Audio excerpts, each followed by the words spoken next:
여러분 안녕하십니까. 오늘이 그 일요일 2025년 4월 6일 12시 44분을 가리키고 있습니다.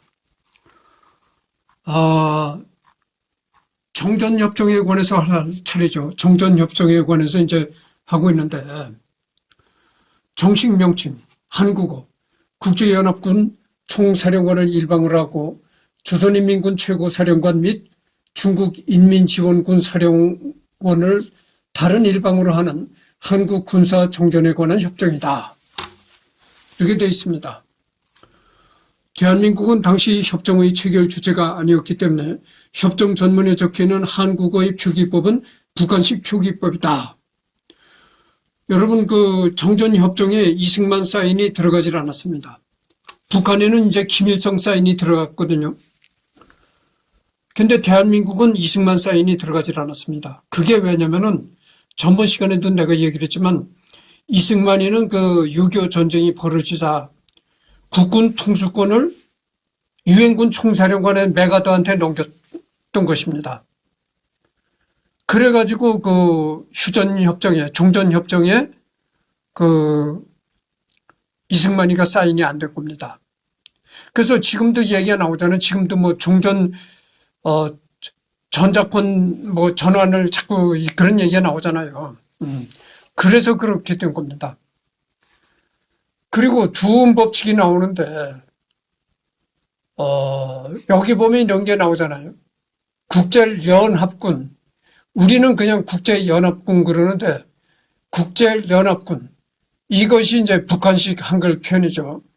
그러니까, 대한민국의 한글 표현을 하자면은 이승열 이렇게 되는데, 북한식으로 표현하자면 이승열이가 아니고 리승열 이렇게 되는 겁니다. 이 앞에다 리얼.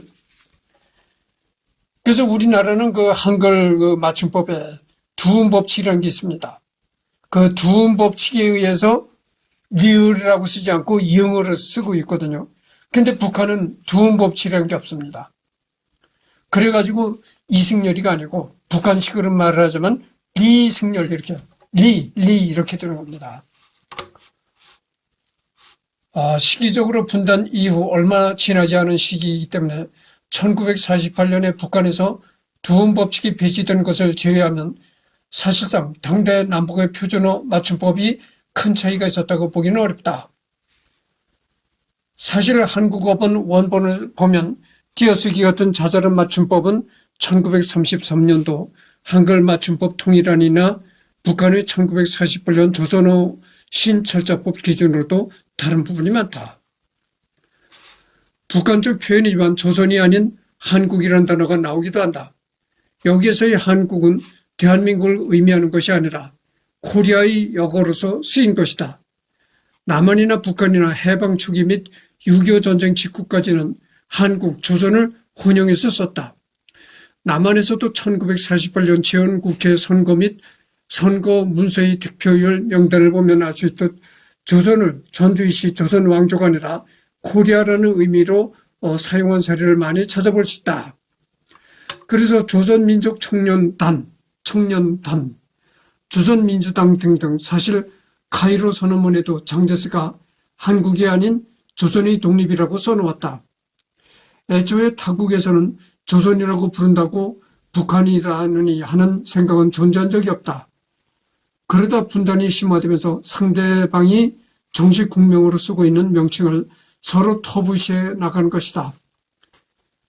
중국어본에도 해당 부분은 한국어로 표기하고 있다.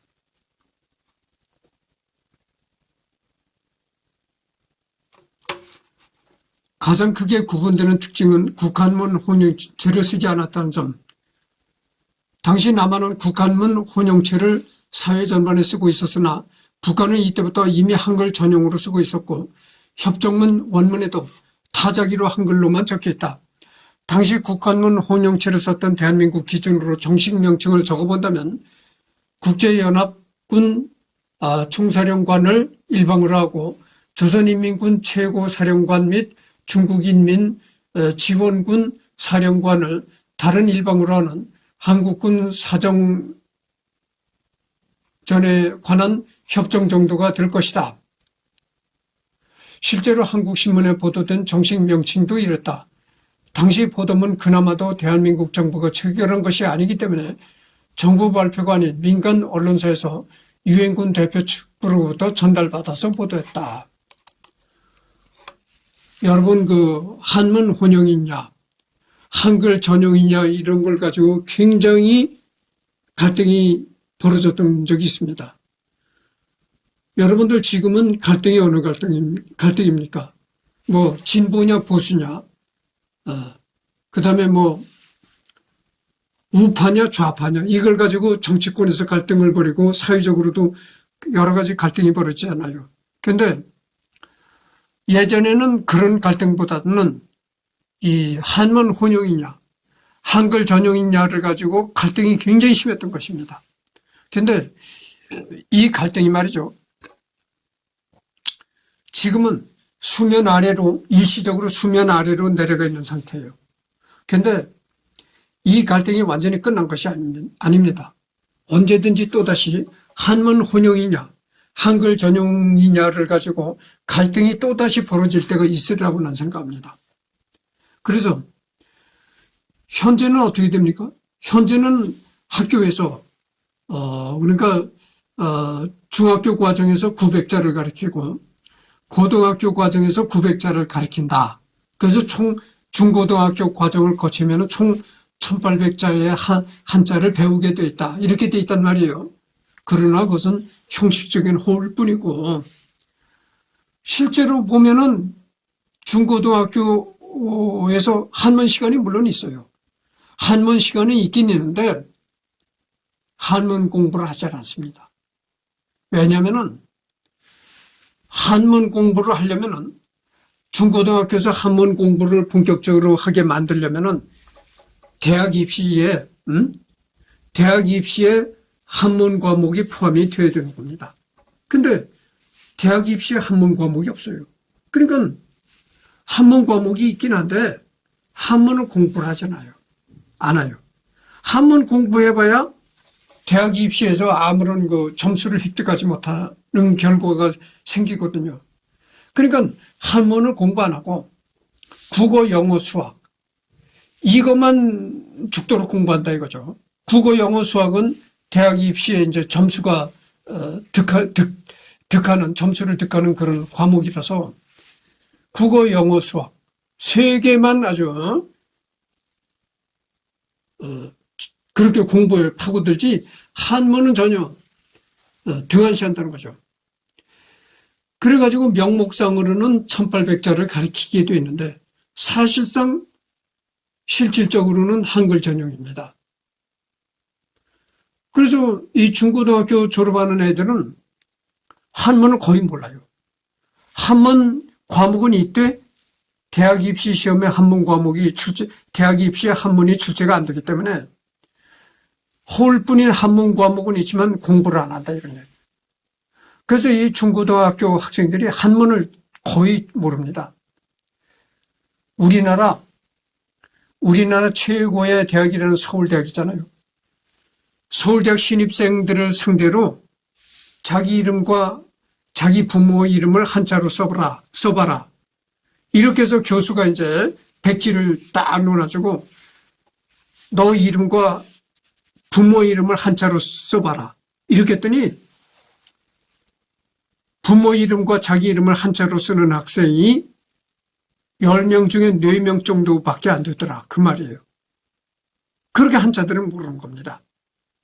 그래서 우리나라의 최고 대학이라고 하는 서울대학이 이 모양이니까 다른 대학이 어떻게 되겠어요? 한문을 전혀 모르는 거예요. 응? 그래서 이제 그렇게 한문을 전혀 모르는 상태에서 대학을 들어가서 뭘 전공을 하고 있냐면 이제 역사를 전공하고 서울대는 한의대가 없지만 경희대, 한의대가 있잖아요. 경희대 같은데 한의대를 들어가 보면 한의학 공부를 하려면 이 한문을 많이 배워야 합니다. 왜 한문을 많이 배워야 했냐면은 동의보감이라고 있잖아요. 허준이가 쓴 동의보감이 한문으로 돼 있단 말이죠. 그 동의보감을 원문으로 읽어야 되는 겁니다. 원문 독해를 해야 되는 거죠. 그래서 그 한의학을 전공하려면 한문을 많이 배워야 되고, 또 역사는 왜 그러냐면은 역사는 예전에 그 문헌들이 전부 다 한문으로 기록이 되어 있거든요. 그래서 옛날 문헌들은 100%다 한문으로 기록이 되어 있기 때문에 옛날에 그 문헌을 원문 독해를 하려면 한문을 모르고는 안 되는 거죠. 그래서 역사를 전공하려면 말이죠. 한문을 모르면 역사를 전공할 수가 없는 겁니다. 그래서 중고등학교 시절은 전혀 한문 공부를 안 해서 한문을 전혀 모르는 상태에서 대학에 가서 역사학을 공부하려면은 그때서부터 딱 막히는 게 한문 때문에 딱 막히는 겁니다. 그때서부터 이 불을 켜고, 눈에다 불을 켜고 한문 공부를 하는 거예요. 맞아요. 머리가 빠개지도록 한문 공부를 시작하는 겁니다. 그렇지 않으면 역사를 전공할 수가 없거든요. 그런 문제가 있어요. 근데 이때 정전협정이 이루어질 때, 정전이 아니라 정전협정이죠. 정전협정이 이루어질 때 이 대한민국은 국한문 혼용을 했다고죠. 한자와 한글을 섞어서 혼용을 했는데 이때 북한은 벌써 이때 한문을 전혀 안 쓰고 100% 한글로만 한글 전용으로만 썼다 이거죠. 그래서 지금 대한민국도 100% 한글 전용이잖아요. 아까도 얘기했지만 중고등학교에서 중학교에서 800자, 고등학교에서 800자, 총, 그래가지고 중학교에서 900자, 그 다음에 고등학교에서 900자, 그래가지고 총 928이잖아요. 총 1800자를 가르친다 이렇게 돼 있는데, 이 막상 사회에 나와 보면 한문을 전혀 안 씁니다. 여러분들 그 조중동 일간 신문도 있잖아요. 신문도 100% 한글로 발행이 되는 겁니다. 인터넷에 지금 내가 인터넷을 접속해가지고 나무위키라고 하지만 이것도 거의 100% 한글로 돼 있잖아요. 관공서의 문서도 거의 한글 문서로 돼 있습니다. 그래서 지금은 대한민국도 거의 100% 한글 전용으로 되고 있다. 이런 말씀을 드립니다. 그러나 어쨌든 간에 한문 혼용을 주장하는 사람들이 아직도 많아요. 그래서 한글 전용이냐 한문 혼용이냐 이 문제가 언제든 또다시 이제 불거져서 갈등이 벌어질 수 있다 이런 얘기를 합니다. 정전협정을 하다가 한문 혼용이냐 한글 전용이냐 그런 얘기까지도 변질이 돼가지고 얘기를 했습니다. 그리고 여기 보면 과정이 나옵니다. 그러니까 정전협정 과정이죠.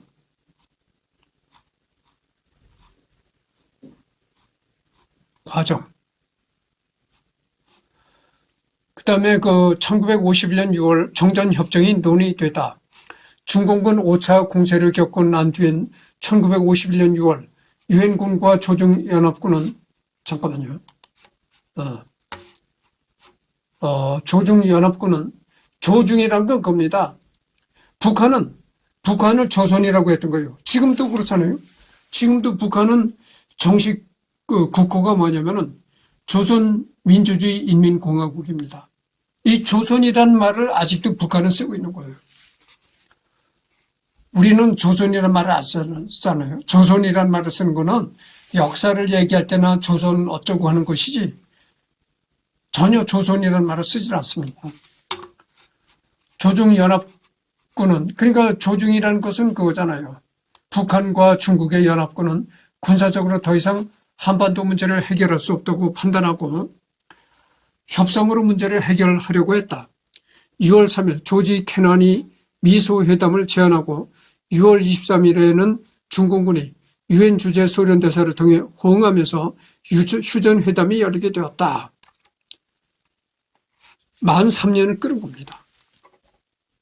이 한국전이 6.25가 13년을 끌다 보니까 공산 측도 힘이 많이 빠지고 자유주의 진영도 힘이 많이 빠졌다 이거죠. 그러니까 서로가 힘이 빠지니까 서로가 힘겨루기 싸움을 했었는데 전쟁을 오래 3년씩 끌다 보니까 서로가 힘이 빠질 대로 빠졌어. 그러니까 이제 휴전을 하자 이런 합의점에 도달하게 된 겁니다. 본격적으로 열리기 시작한 정전협정과 난항. 1951년 7월 10일부터 개성에서 본격적인 회담이 시작되었으며 군사분계선 설정, 휴전 실현을 위한 구체적인 협정, 전쟁 포로 처리, 양측 정부에 대한 권고사항 등 4가지 의제가 논의되었다. 그러나 협상은 중공군이 군사적 우위를 회복하려 했고 스탈린이 정전에 반대하면서 난항을 겪었다. 이로 인해 회담은 여러 차례 지연되었고 전투는 계속되었다. 전선은 주요 고지들을 둘러싸고 반복적으로 오르내리며 회담의 진전 상황에 따라 전투가 치열해지기도 했다. 그야말로 휴전 천막과 전장 사이를 오가는 지루한 상황이 2년여간 지속된 것이다. 그래서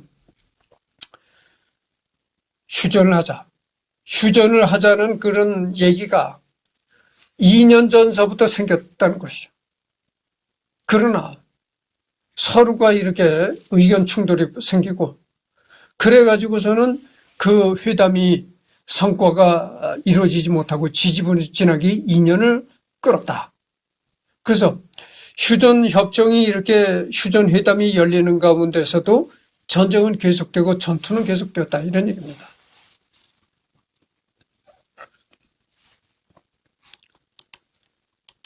정전협정이 성사될 환경이 만들어지다.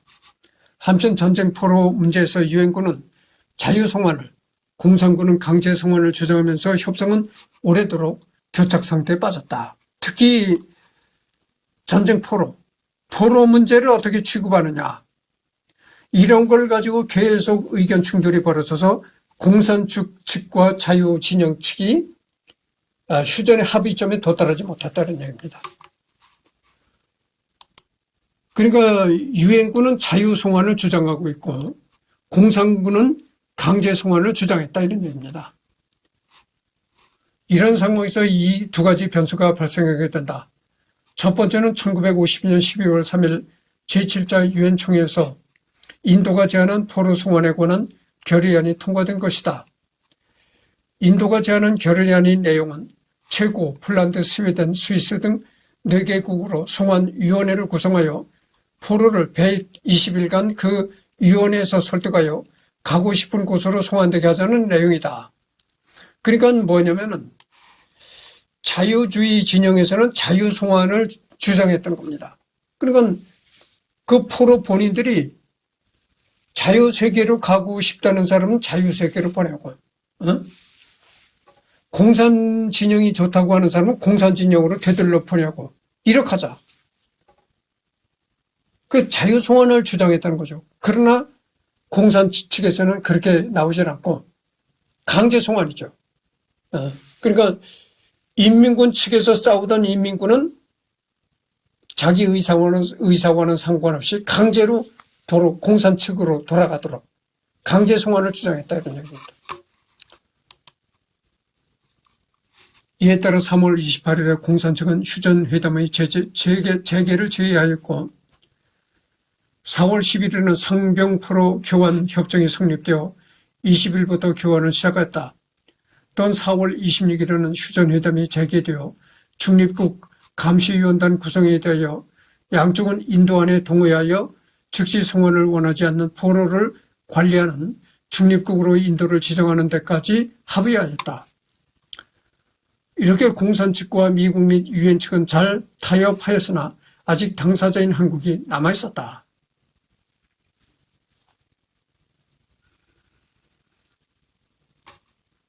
이에 반발한 이승만 반공포로를 석방하다.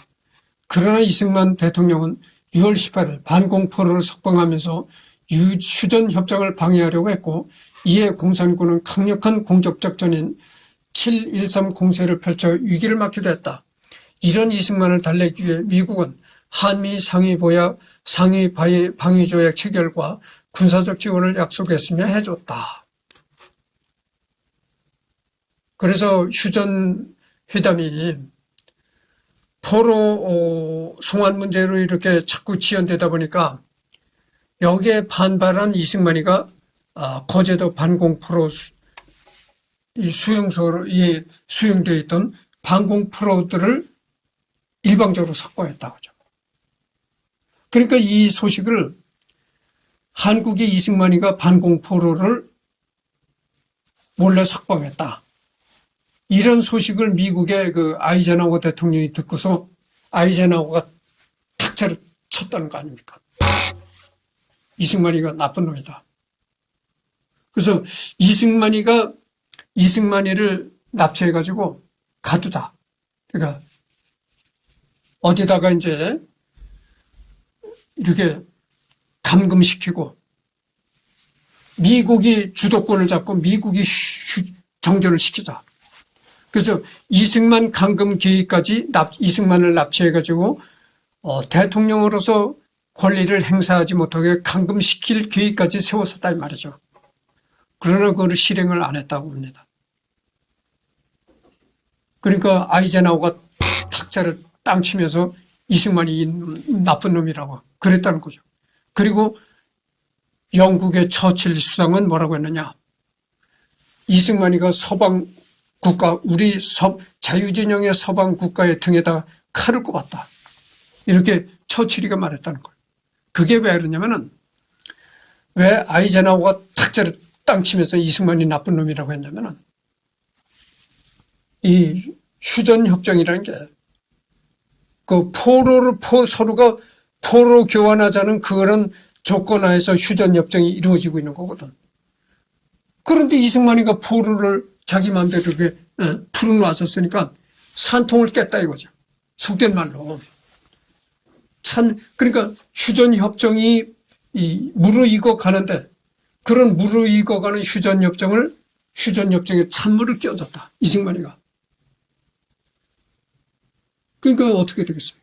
한국전쟁이 언제까지 가려는지 그건 기약이 없게 된 거예요. 그러니까 아이젠하워가 야 이거 휴전도 물 건너갔구나. 탁자를 땅 친 거죠.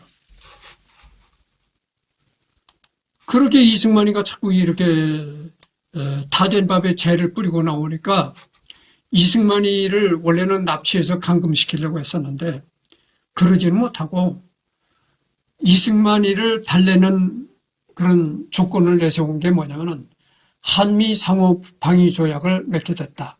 이것이 지금의 한미 동맹입니다.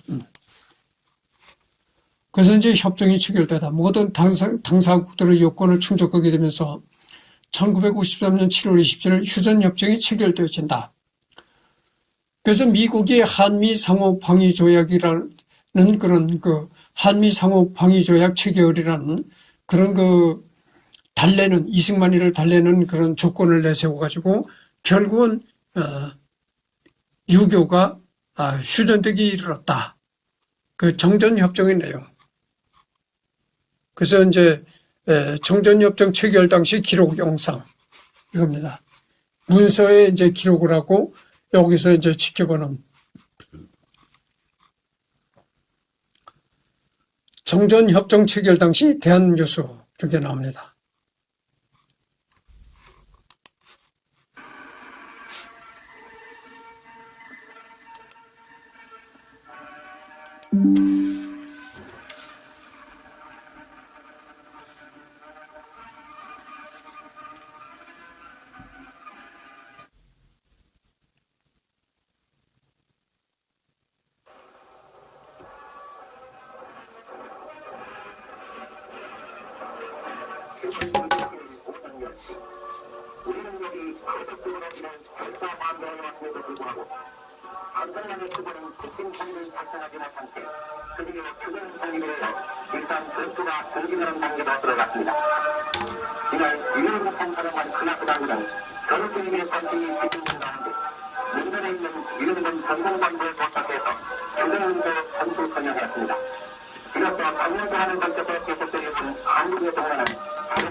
국제연합군 총사령관을 일방으로 하고 조선인민군 최고사령관 및 중국인민지원군 사령원을 다른 일방으로 하는 하기 서명자들은 쌍방의 막대한 고통과 유혈을 초래한 한국 충돌을 정지시키기 위하여서와 최후적인 평화적 해결이 달성될 때까지 한국에서의 적대 행위와 일체 무장 행동의 완전한 정지를 보장하는 정전을 확립할 목적으로 하기 조항에 기재된 정전 조건과 규정을 접수하며 또 그 제약과 통제를 받는데 각자 공동 호상 동의한다.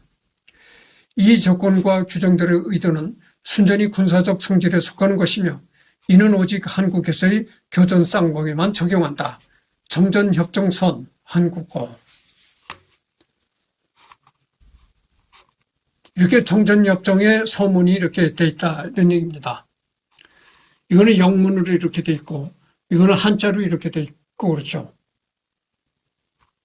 영문이나 한자와도 다 똑같은 내용입니다. 이것과 똑같은 내용으로 되어 있는 겁니다.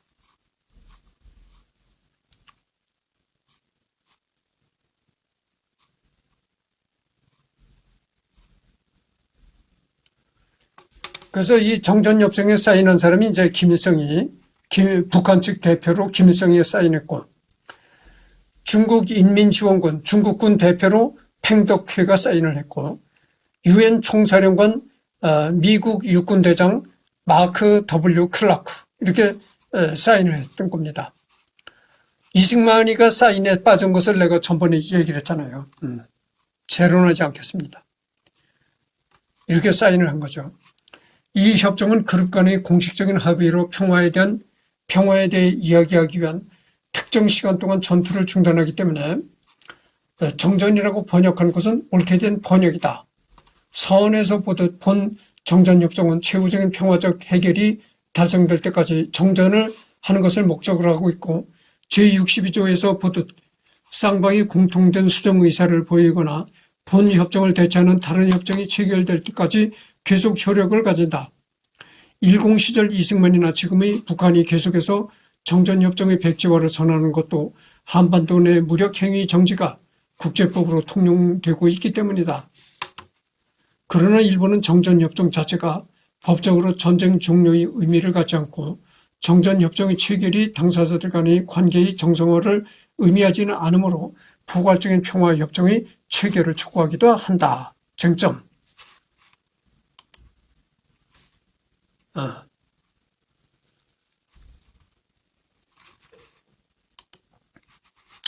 대한민국의 정전협정 당사자 문제, 당사자이다.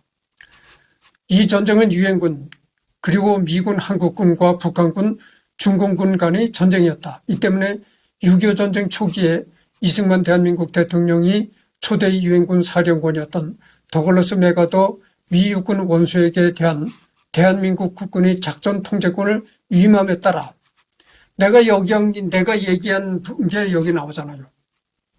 이승만이가 그 맥아더한테 군 작전 통제권을 넘겼다. 한국군이 유엔군 사령부 휘하에서 전쟁을 치렀다는 사실을 간과하는 것이란 반론이 있다. 이에 따라 한국군도 엄연히 무력 대결의 당사자인 국제연합군의 일원이며 유엔군 사령관도 유엔군과 한국군 모두를 대표하여 정전협정에 조인하는 것이므로 대한민국도 정전협정의 당사자로 보는 것이 타당하다는 입장이다. 비록 이승만이 정전협정에 반대하여 한국군을 유엔군에서 제외시키겠다고 미국을 협박하기도 했지만 사실 진짜 그렇게 되었다간 손해를 보는 건 당연히 남한이므로 이승만의 협박은 미국에서 최대한의 이득을 얻어내겠다는 정치적 계산에서 비롯된 정치적 수사에 불과했다. 미군 이승만의 요구대로 정전 직후 한미 상호 방위 조약을 체결해 줘야만 했다. 물론 그 대가로 한국도 정전협정을 인정하며 통일 없는 휴전이라는 결말을 받아들여야만 했다. 그러니까 이승만이는 한미 상호 방위 조약이라는 그 조약을 얻어내기 위해서 이렇게 여러 가지로 미국을 협박하고 떼를 쓰고 이렇게 됐던 거죠. 그러니까 그때 대한민국이라는 건 미국이 없으면 생존 불가능한 그런 아주 후진국이요 가난에 찌들린 그런 나라였었다 이 말이죠. 지금 30분을 경과했습니다. 조금 더 해야 되겠습니다. 한국이 유엔 회원국이 아니기 때문에 정전협정의 당사자가 아니라는 주장에 대한 반론으로 제기될 수 있는 사례는 이탈리아다. 이탈리아는 유엔군의 일원으로서 한국의 의료 지원 부대를 파병했던 국가로서 전쟁 발발 당시 유엔 회원국이 아니었지만 유엔군으로 참전하여 한국을 지원했다.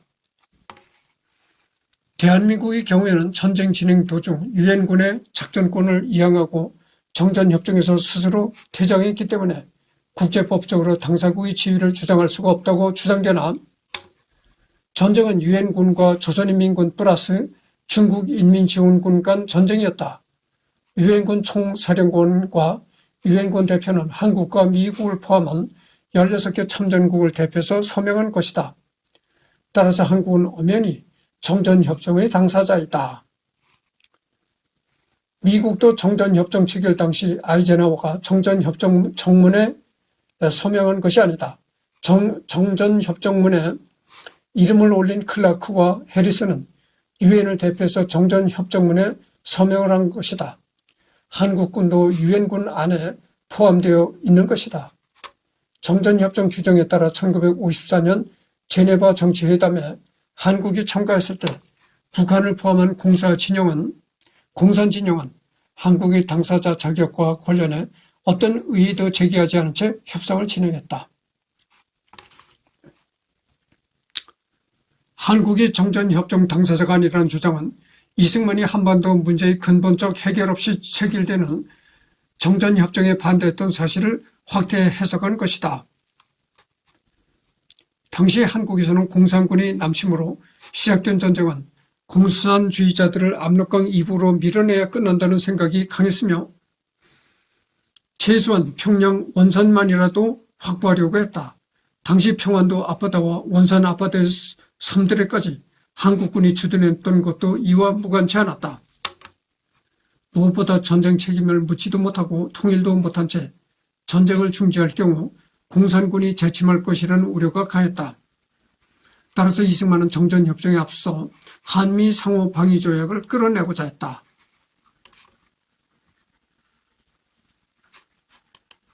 그래서 미국이 한국을 확실히 방위를 해준다는 그런 어떤 조약이 없이 그냥 휴전을 해버리면 공산진영이 부러진 날개를 다시 복구해가지고 언젠간 또다시 침략을 할 것이다. 공산군이 부러진 날개를 복구하는 시간만 줄 뿐이다. 이래서 이제 그 휴전을 끝까지 반대하고 그러다가 한미 상호 방위 조약까지 얻어낸 것이죠. 결국 이승만은 1954년 8월 8일에 가조인들 한미 상호 방위 조약에 대한 확약을 받아냈고 정전협정이 체결되던 7월 27일 당일 아침 한국군 대표 최덕신을 경무대로 불러 정전협정문 서명식에 배석할 것을 지시했다. 최덕신. 이 최덕신이라는 사람이 이승만 대통령이 최덕신을 이제 경무대로 불러가지고 정전협정문 서명식에 배석할 것을 지시했다. 이렇게 얘기가 나오잖아요. 이 최덕신이라는 사람이 이제 이승만 때도 정부 일을 했지만은 박정희 대통령 때도 외무부 장관까지 지냈던 사람이에요. 그랬더니 이 최덕신이가 북으로 월북했습니다. 그래가지고 이 최덕신이가 이 북한 김일성 위원대 충성을 한다는 그런 언약을 했고 그렇게 북한에서 살다가 죽은 사람입니다. 근데 그 최덕신이 아들도 아버지를 따라서 북으로 갔다잖아요. 그런 사람입니다. 이 최덕신이가. 그러니까 최덕신이가 이제 그 박정희 대통령 밑에서 외무부 장관을 하면서 뭔가 이 대한민국에 대한 앙심을 아마 품었었던 모양이죠. 그러니까 이제 대한민국의 외무부 장관까지 지냈던 고위직을 지냈던 정부의 중요한 사람이 이제 북한에 월북을 해가지고 거기서 생을 마쳤다 이런 얘기죠. 그리고 그 아들도 아버지를 따라서 북한으로 올쁘겠다.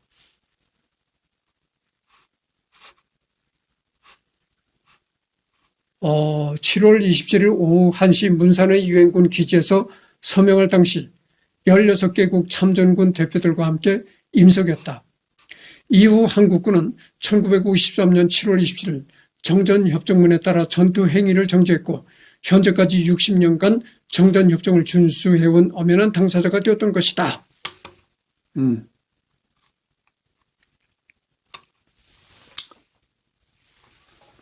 즉 정전협정의 서명국은 아니더라도 당사국이라고는 할 수 있다는 주장이다. 유엔군 사령부는 안보리 결의에 의해 창설된 다국 동맹군 사령부이지 유엔의 기구가 아니다. 운영에 있어서 유엔의 통제를 받지 않기 때문에 유엔의 협정 당시 한국이 유엔 회원국이 아니었다는 이유로 유엔군이 일부라고 볼 수 없다는 주장은 타당하지 않다. 현재에 이르러서도 한국군 장병들이 유엔군 배치를 달고 판문점을 경비하거나 한국군 장교들이 유엔군 사령부 군사정전위원회에 참가하고 있다. 한국이 정전협정의 당사국이 아니라는 것은 한국은 정전협정을 준수할 필요가 없다는 의미인데 이런 논쟁과는 상관없이 한국과 한국군은 정전협정을 준수하고 있다. 유엔은 어떤 나라의 국내 관할권을 침해할 수 없다고 유엔 헌장부터 써 있는데도 한국은 설령 대통령이라도 DMZ를 통과할 때 유엔군 사령부의 허가를 받고 있다. 협상에 있어서 한국의 의견이 거의 반영되지 못했다는 의미는 되겠지만 한국이 협정 당사국이 아니라는 근거는 되지 못한다. 한국이나 한국군 측 인사가 쌍방사령관에 해당하지 않으므로 독자적으로 협정을 수정하는 것은 불가능하지만 협정 수정이나 종전협정 논의가 발생하면 어차피 미국이 한국을 끼워 넣으려 할 것이므로 현대에는 큰 의미가 없다. 중국인민지원군이 해산되면서 붕뜨게 된 중국의 당사국 자격 여부와 같이 해결해버릴 가능성이 높다. 지금 37분을 경과했습니다. 그래서 이번에는 여기까지만 하고 당사자가 아니다. 이거는 그 다음 주에 아니죠. 오후에 시간이 많으니까 오후에 또 계속해서 하도록 하겠습니다. 그래서 이것을 읽어보면은 오늘날 북한은 핵을 가지고 있잖아요. 근데 대한민국은 핵을 가지고 있지 않습니다. 그래서 대한민국이 왜 핵을 못 갖고 있느냐. 철저하게 미국이 반대하기 때문에 대한민국이 핵을 못 갖고 있는 겁니다. 핵을 가질 수가 없는 겁니다. 뭐 이런 얘기를 하면 북한은 이 대한민국을 보고 뭐라고 합니까? 괴뢰라고 하잖아요. 괴뢰. 그게 뭐냐면 괴뢰라는 말이 뭐냐면은 꼭두각시다 이 말이에요. 자기네 이 주관적으로 하는 나라가 아니고 미국의 꼭두각시다. 미국의 괴뢰다 이거죠. 괴뢰. 근데 그래서 이 대한민국을 비난하는 사람들 중에 이런 말을 하는 사람들이 있어요. 미국의 식민지다. 대한민국은 미국의 식민지다. 미국이 허락을 못하면 핵무기도 가질 수가 없는 거고 모든 걸 미국에 의존해서 한다고 그죠. 그래서 이제 식민지라고 대한민국은 미국의 식민지다. 뭐 이런 식으로 대한민국을 비판하는 사람도 있지만은 여러분 말이죠. 식민지는 아닌데 현실적으로 미국이라는 나라는 국제적으로나 뭐 안보적으로나 굉장히 국제적으로 패권을 쥐고 있는 나라다 그죠. 그래서 미국이 반대하는 일을 우리가 약소국인 이 대한민국이 자체적으로 해나가기 어려운 겁니다. 그래서 여러분들 이 핵무장을 해야 된다. 이런 얘기가 계속 나오잖아요.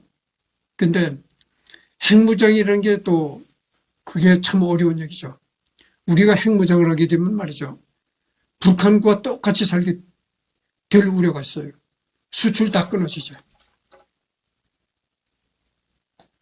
이 원자력 발전도 스톱이 된다는 거예요. 원자력 발전소도 우라늄을 갖다가 이제 원자력 발전을 돌리잖아요. 근데 핵을 만들게 되면은 원자력을 우라늄을 수입해 올 수 있는 수입선이 딱 끊어졌다 이거죠. 그래서 원자력 발전이 딱 스톱이 되면 어떻게 됩니까? 전기도 안 들어오는 거예요. 정말 이 북한과 똑같이 살게 되는 그런 상황이 벌어지는 겁니다. 그래서 우리가 핵무기를 만들 준비는 해야 되겠지만, 핵무장을 하려면 여러 가지 어려운 그런 문제가 있다. 이런 얘기죠. 그래서, 꼭 대한민국이 미국의 식민지라서 그런 것이 아니고, 미국은 국제적으로나, 여러 가지로 미국의 압력이라든가 이런 걸 약소국인 대한민국이 그거를 무시하고 독자적으로 할 수는 없다. 이런 얘기입니다. 그것이 현실이죠. 그래서 다음 오후에는